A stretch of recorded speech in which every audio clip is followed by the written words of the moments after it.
Javante Tank Davis. I'm on his ass some more. We ain't done with him. I say that people need to really start going in on this dude because it's almost like this dude Tank has all these fans, and then you gotta ask yourself, well, damn, what are they happy watching?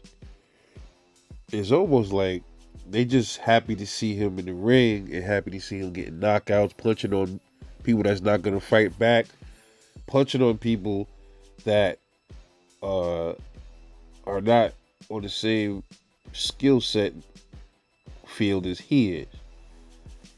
They've been enjoying this for years from this dude, and nobody is holding him accountable for it. And Calvin Ford, Leonard Ellerbe, Floyd Mayweather, all these guys who were guiding Tank's career were clearly putting barriers up to stop him from fighting certain fighters. And it's not a coincidence. It's not a conspiracy. It's the truth. So that, Tank fights Barrios at 140 pounds for a regular belt.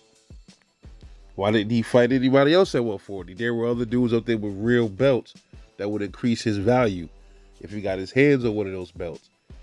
But he didn't do that. This is a cruiserweight puncher, y'all. A cruiserweight puncher with a good chin, good boxing IQ. Yet, no, he felt like that he had to put all these weight stipulations on certain fighters and a lot of other things to get the advantage. To me, that's not the heart of a true fighter, man. That's not the heart of a champion, so to speak. It's cowardness. But they move Tank as if he's some killer monster, crazy. I get it. He can punch. But I want to see who he can punch against, man. But he don't want to go back to 140. Allegedly, this is what Leonard Ellerbe, I heard that coming from him first. Did Tank, he pretty much just said, he felt comfortable at 135 pounds. Okay, so is it that Tank is afraid of 140 pounds? Hey, listen, a lot of people feel boxers aren't afraid of other boxers. Some people feel like they are. But in Tank's case, I don't know. Maybe it's a combination, man. It's a combination of Tank probably deep down has fear that he's going to lose. He don't want to look bad out there. Definitely his team didn't want him to, especially Floyd. This was their cash machine, and I think he still is. And they don't want nobody to snuff that out because the minute Tank Davis loses, and if he loses in devastating fashion, his value dips down, even if it's a little bit.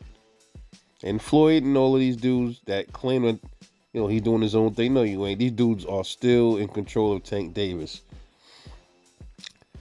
At 140, you got Cibrio Matias, you got Regis Prograis up there, Gary Anton Russell, Devin Haney, Teofimo Lopez. You got a lot of good fights up there.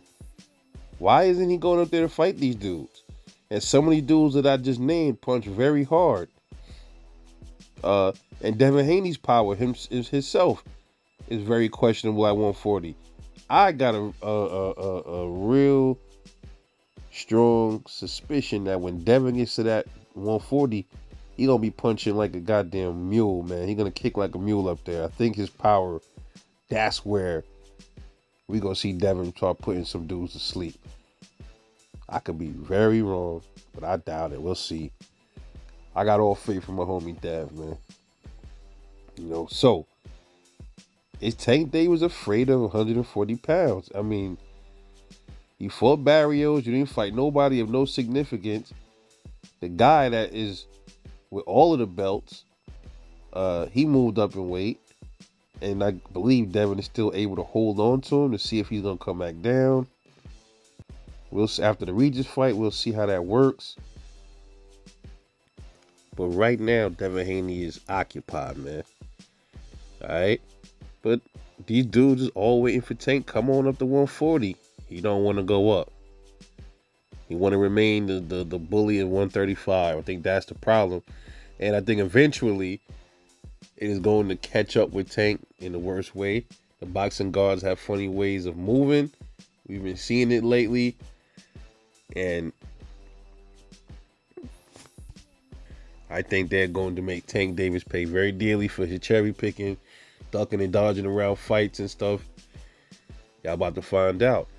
The funny thing is, though, I think Tank beats a lot of them dudes at 140. From what we can see from 135, it looked like Tank could really, get dudes up out of here. He struggled a little bit to knock Barrios out, it looked like, but that's, he's getting acclimated to the weight class, man. But he still managed to get the job done. But then you got dudes like Sabril Matthias and Gary Antoine Russell. I would love to see that real soon. Like, that is a dope matchup. But I just want to know what y'all think, man. Is Team Tank or Tank himself afraid with a weight still at 140 pounds? Devin is already on his way up there. Much respect to Devin. I told y'all this is chess, not checkers. And Devin Haney and his team been playing chess this entire time with these dudes. And they deserve it.